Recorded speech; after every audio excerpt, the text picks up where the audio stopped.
পঞ্চম দফায় ভোট হাওড়া উলুবেড়িয়াতে চলছে এবং দুই কেন্দ্রে কিন্তু ত্রিমুখী লড়াই এবং হাওড়া জেলায় ভোটে বড় ফ্যাক্টর এবার সংখ্যালঘু ভোট এবং এবারে হাওড়া থেকে যারা প্রার্থী হয়েছেন তৃণমূল কংগ্রেসের প্রসূন বন্দ্যোপাধ্যায়, বিজেপির প্রার্থী রতিন চক্রবর্তী এবং অন্যদিকে সিপিএম বামফ্রন্ট জোট হচ্ছে সব্যসাচী চ্যাটার্জি, অর্থাৎ ত্রিমুখী লড়াই এবারে হাওড়া জেলার ভোটে।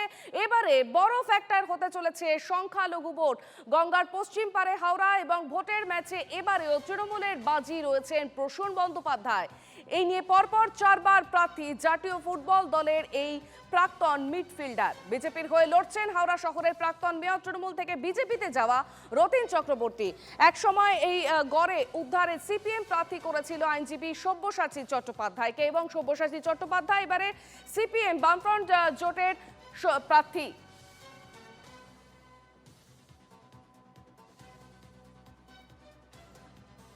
অত্যন্ত গুরুত্বপূর্ণ কেন্দ্র হাওড়া এবং সেখানে ত্রিমুখী লড়াই। সরাসরি চলে যাব, আমাদের প্রতিনিধি রয়েছে অর্পণ সিংহ রয়েছে আমাদের সঙ্গে। অর্পণ, হাওড়ার এই লোকসভা কেন্দ্র যেখানে তুমি রয়েছো, এবারে ত্রিমুখী লড়াই সেখানে চলছে। একদিকে প্রসূন বন্দ্যোপাধ্যায় রয়েছেন, অন্যদিকে রতিন চক্রবর্তী রয়েছে, কি ছবি?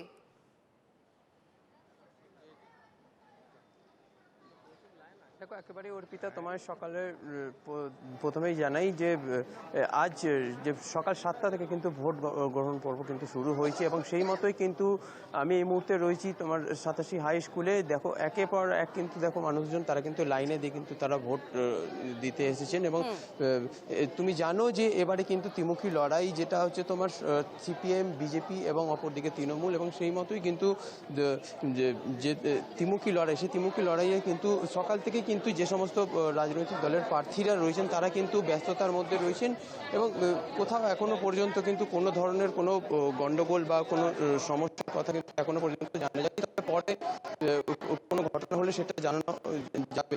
এবং তোমায় আমি জানাবো যে আজ সকাল থেকেই যে ভিড় তুমি দেখতেই পাচ্ছ, স্বতঃস্ফূর্তভাবে মানুষজন এসছেন এবং তারা ভোট দিচ্ছেন এবং তাদের সঙ্গে কথা বলার চেষ্টা করব।